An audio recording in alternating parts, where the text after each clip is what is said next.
Hey, what's going on? You know who it is. It is Bruce Jordan of Michael Jordan Hotels. And today we got Sarah, the queen of my place here in the house. How are you doing today? I'm doing well. Thanks, Bruce. Happy to be here. All right, glad you're here. Glad you're here. Of course, the first thing I always ask everybody is how did you get started in this crazy business? Well, it's been a journey. I started my path to hospitality and restaurant management. And so I was a general manager of a restaurant for several years. I got married, had a baby, and decided to move away from the restaurant industry just because it was crazy hours. Took another position at an event center. And when Ron and Ryan were starting the My Place concept, they gave me a call. So very fortunate and proud to be the first employee of My Place. Nice, nice. I don't know. I know you kind of missed the restaurant business because all that free food for those kids, let me tell you.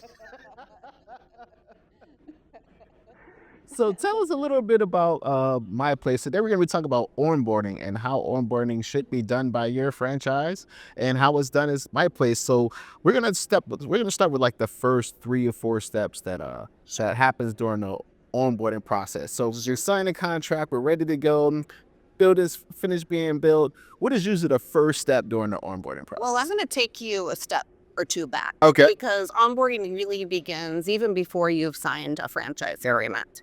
One of the things that I learned very early on, and I learned many, many things, was that our brand is only going to be as successful as the hotel operators that have the My Place logo on their building.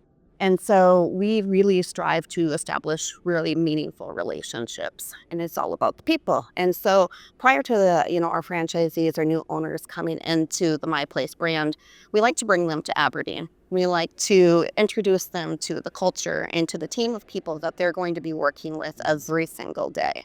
And so we bring them to Aberdeen. We have roundtable discussions. We get to know one another. We let them ask questions. We really kind of open up the book, let them make the decision on whether this is the right brand for them. And from there, then, they sign their franchise agreement, and then the real work begins. Oh yeah, absolutely, absolutely. So what would be step 2 in the onboarding process? So step 2 is really getting through the franchise agreement. And then, of course, there's a lot of things that have to happen before your hotel is ready to open. So we've got a hotel operations and onboarding team that really kind of serves as liaison between the franchisees, their operations teams, and then all of the team members that are supporting them, whether that's sales or marketing or revenue management.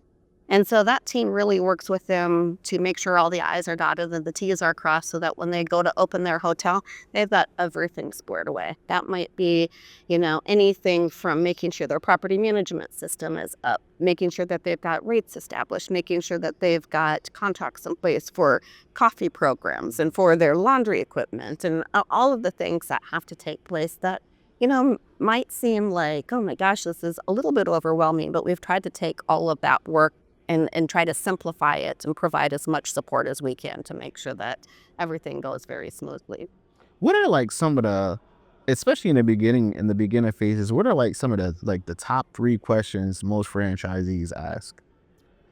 I think a big one is always, what does the training program look like? How are you going to support me and our operations team? And so, and to answer that, we've got a very robust training program.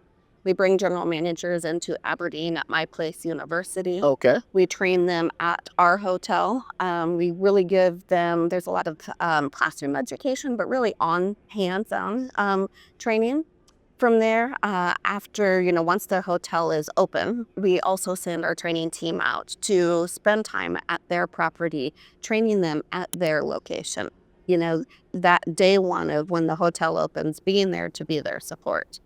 We've also really put a lot of emphasis in our online university, the My Place University Online.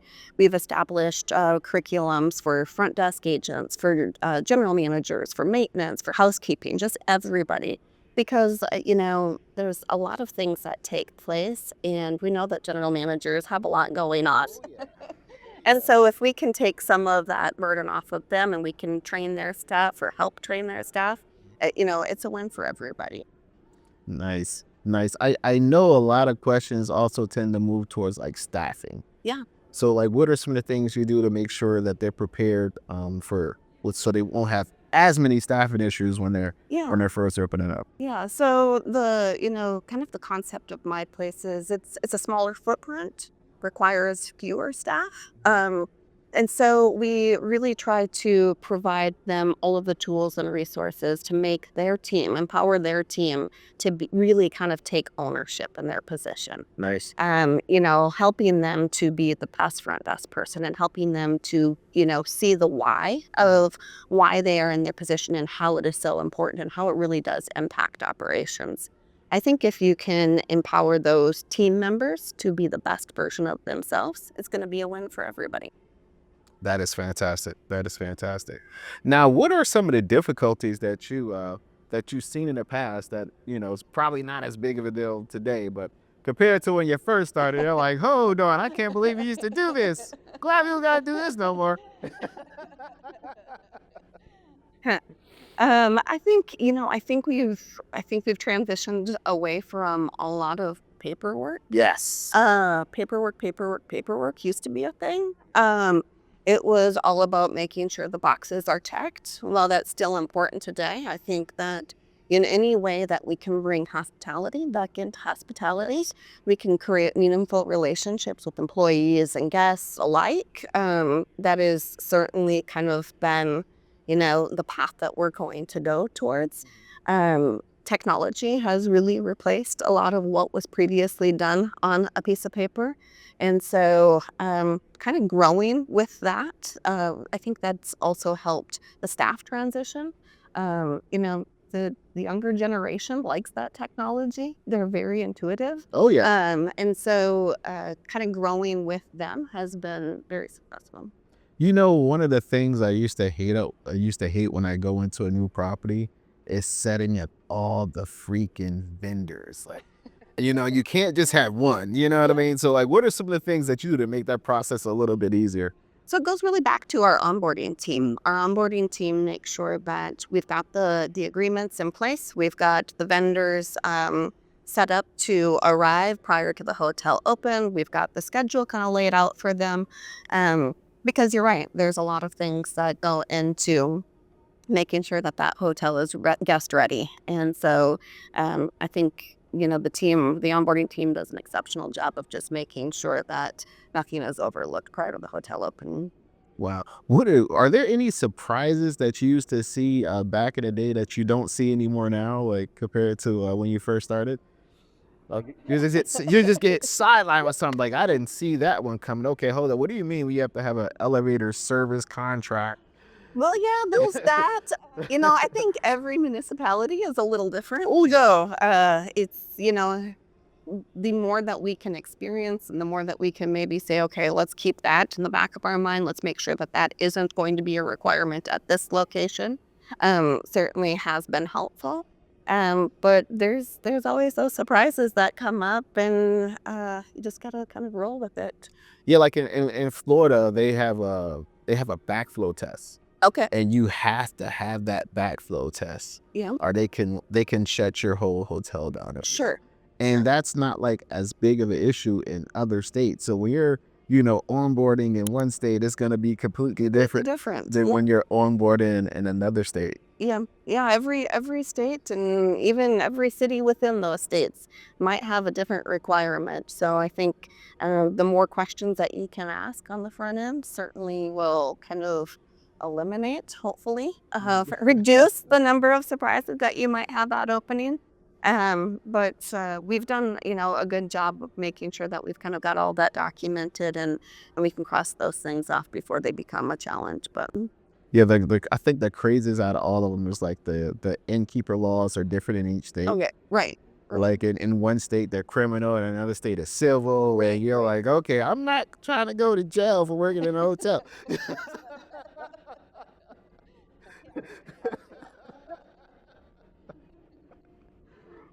But what about like the labor laws? Like, what type of challenges that you face during the onboarding process from state to state? Yeah, so, kind of leave all of that up to the franchisees and their operations That's team. smart. because they know their local markets much better than we can. But if we're able to provide any level of support or reassurance to them as they're approaching those things, certainly do that. But the franchisees and their operations teams are experts in their market and those local labors. You know what? One thing I love about my place is that you guys really let the franchisee like run their operations. Like you're not always trying to dip in and say, "Hey, you know what? We have a new theme, and we're gonna charge you $100,000 for this new theme, and this new theme is only good for 2 months before we come out with another theme." Right, right. Again, going back to one of the very first things that I learned is, that we're going to only be as strong as our properties and our operators. And um, it was instilled in me from day one, and we continue to kind of talk through this on a daily when we bring new employees into the brand is we need to make decisions as if we were an owner. If you put on your owner's hat and you can't make financial sense of what decision you're about to make, maybe you need to take that hat off for a minute and go back to the drawing board and say, hey, is this the right decision for our hotel operators? And so you know, uh, you know, I think it's all about the relationships. It's that constructive conversation with operations teams and owner. There's certainly things that we've deployed in the last several years, but we always test it. We want to test that product, whether it's a new product or it's a new technology. We put it into the operations first. We get the feedback from the owners, from their operations teams, and then we make a decision on if this is something that we're going to roll out brand wide or if this is going to be an optional item for the hotel owners and operators.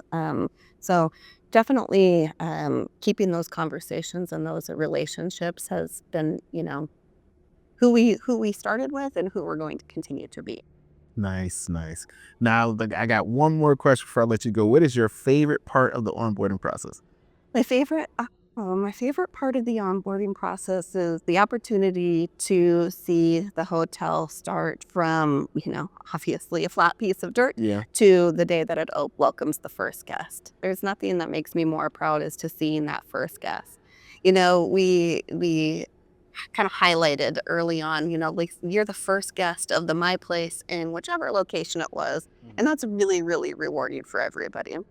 We should give out like a first guest pass or something like that. Like for the Hey, I like that first idea. 10 guests, the first 20 guests, you got a first guest pass. It's only $100, but you'll be the first one to sleep in his bed that you can take home. Well, tell everybody how to get in touch with you. Yeah, so Sarah Dinger, EVP of Franchise Operations for My Place, always on LinkedIn. So connect with me there. Nice, nice. And this is Bruce Jordan, the Michael Jordan Hotel, signing out. This show is being sponsored by the California Investment and Lodging Association.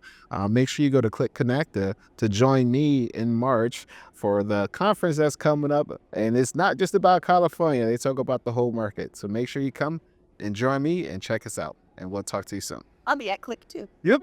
Yes. It's on the book. We're clicking together.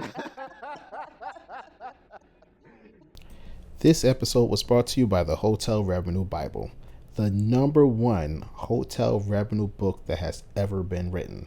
It includes revenue management, digital ads, social media marketing, sales, catering, F&B, and more. Grab your copy today at hotelrevenuebible.com.